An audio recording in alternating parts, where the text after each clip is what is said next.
Hello, everyone. As we prepare for Christmas, I have been curating my thoughts, my research, and my images from the Holy Land earlier this year to share with all of you as we celebrate the birth of Jesus.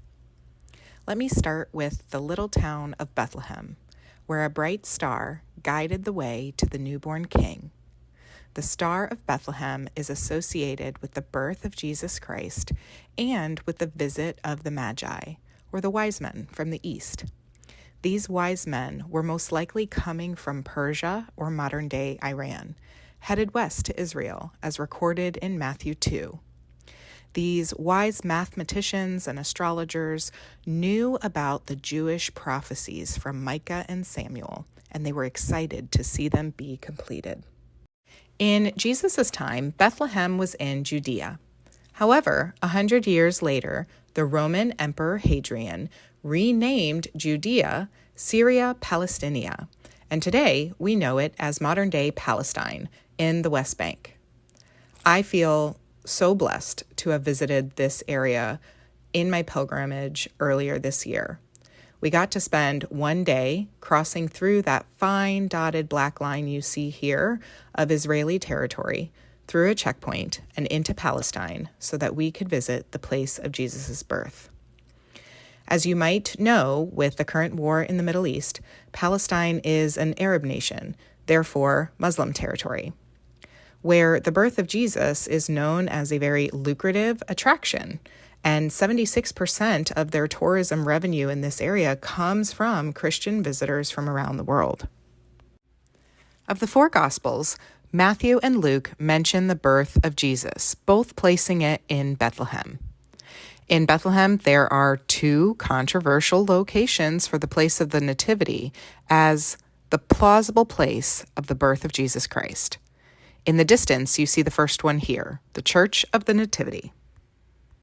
The church, or the Basilica of the Nativity, is located right in the heart of Bethlehem.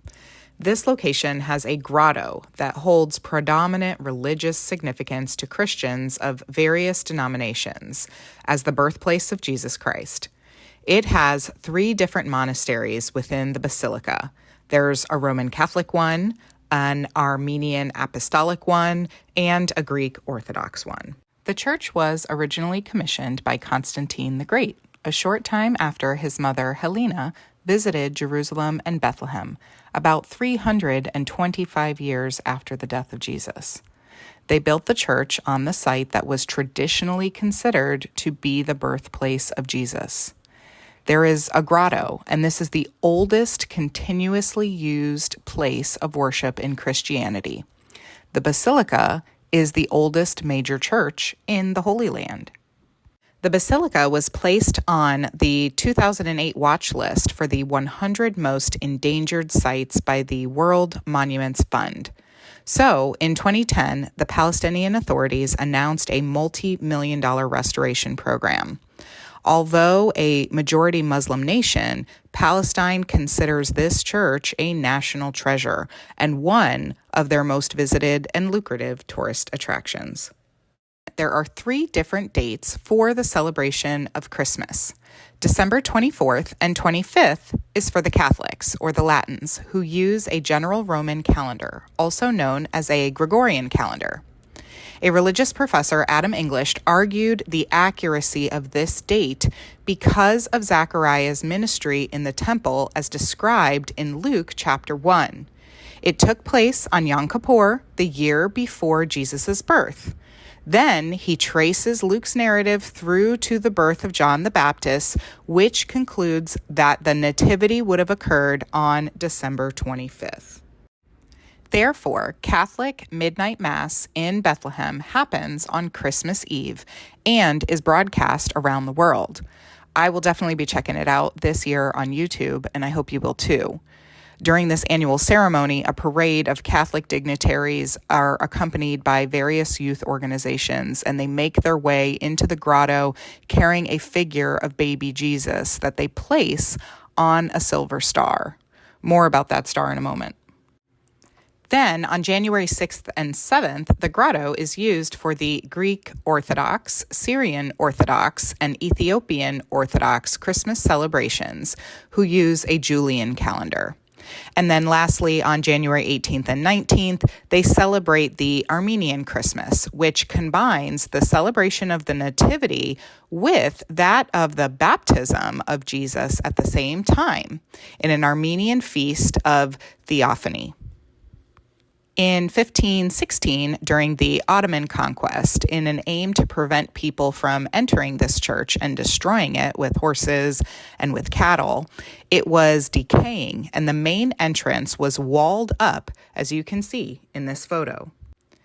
Since that day, the door of humility became the main entrance into the church, since visitors like myself and my husband and our group are forced to bend down in order to enter the basilica. While inside, our Armenian tour guide talked to us about the different monasteries and the beautiful artwork until we got to the altar of the Nativity. At this altar, Christians bend down to touch the stone from the exact spot where Jesus was born. This stone is surrounded by a 14-point silver star with the Latin inscription from 1717 that says, "Here Jesus Christ was born to the Virgin Mary." The original star was actually stolen in 1847 by Greek monks who were wishing to remove all Catholic influence from this sacred spot.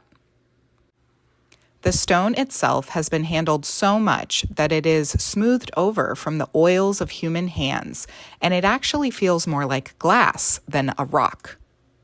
Speaking of a smooth stone, I was shocked to learn that a manger that Jesus would have laid in would not have been wood or hay, but it would have been stone or clay, because timber wasn't really that common for mangers for two reasons. First, because it's hard to come by in that part of the world, and second, because it can be really dangerous to lay a newborn baby animal in there. It could get cut, it could get splinters, and that wasn't good because it would have been blemished and no longer good for sacrifice. So stone was the safer option.